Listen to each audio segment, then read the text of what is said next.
I'm your new driver. You'll get me home safe, right? Right?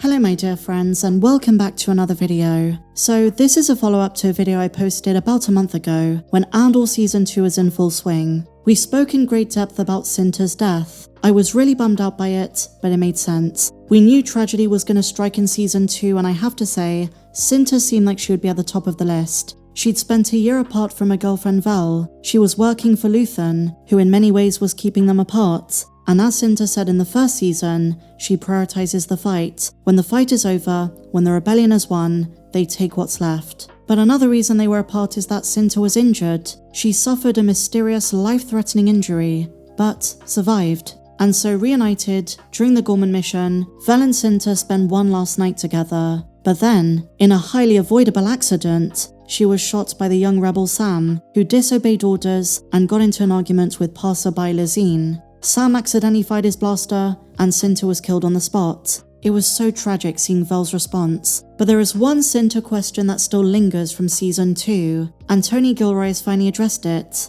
How did Cinta kill Tay? How did she do it? Was it a blaster through the head? Did she crash the speeder? Did she dispatch him? How did the actual kill go down? It's something that's never shown on screen. Star Wars fans have their theories. So how did Cinta do it? And was that the mission that caused her injury? The reason she was out of action for an entire year? Like I said, the question was put forward to Tony, but he responded that they never worked that out. There was never a version of the script with the actual death. It's all implied. All you should know is that Cinta took care of him. If Cinta is there for you, you know you're in for trouble. You know it's bad news, because she was an absolutely brutal rebel, always putting the fight before her own life. She wasn't afraid of scrapes and injuries. It was all part of it. As Val tells her on Ghorman, at the drop of a hat, she can change who she is, being fully immersed in the mission, playing the role she has to, regardless of the consequences.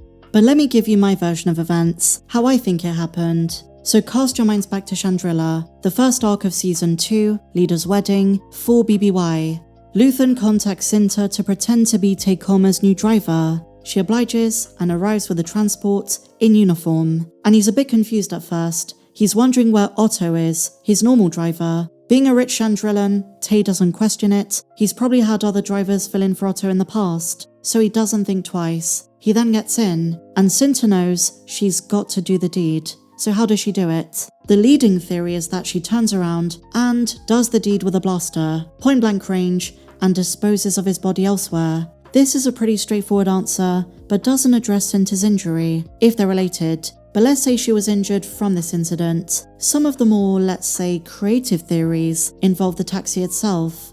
Maybe Cinta crashed the transport into the side of a mountain, and at the very last minute, parachuted out. Another theory, one which is far more devilish, is that Cinta fastened her own seatbelt and Tay Kolma didn't, either by choice, maybe he never does, or because Cinta disabled it. And because it's a convertible, and because it's Star Wars, maybe she spun the cab upside down, but then she had to account for his body, so I'm not sure if that was the approach taken. So in this instance, we're dealing with a situation where Cinta orchestrated a crash. And if you think that's extreme, you have to keep in mind, Cinta would do anything for the rebel cause, even if it means taking down those who aren't Imperial but know too much. And in case you don't remember Cinta's motivation for joining the rebellion, her entire family was killed by stormtroopers. We don't know the full context. Maybe that's something Lucasfilm can flesh out in a book. But she was introduced to the horrors of the Empire during her childhood. Unlike others who may wrestle with the morality of their actions, Cinta was singularly focused. Her drive was almost clinical. No hesitation, no second guessing, no chickening out. She followed through on missions every single time, even if it involved high personal risk. She was the definition of unflinching resolve. She was introduced to brutality from such a young age. She knows what it's like to lose everything. And how many times have we said that about different characters in this show? From the moment she lost her parents, she already accepted what the war would demand back then. And so she can kill without remorse, flip a speeder, understanding that, in this fight, mercy can actually be a liability. Another great example is the Aldani heist. If we had to pinpoint Cinta's life philosophy, it has to be that hesitation can cost you your life. But all of this work wasn't without consequence. As she tells Vel just before her death, she doesn't know who she is sometimes. She's confused. She's been fighting for so long, she can't differentiate her personal life from the life of a rebel. This, what I would call pragmatic violence, might make her seem a bit distant, heck, even hardened, but the incredible writing of the show still made her very likable. She was always battling with her human side. She may not be as soft and visibly caring like Vel, but she admits she still missed her during the year apart.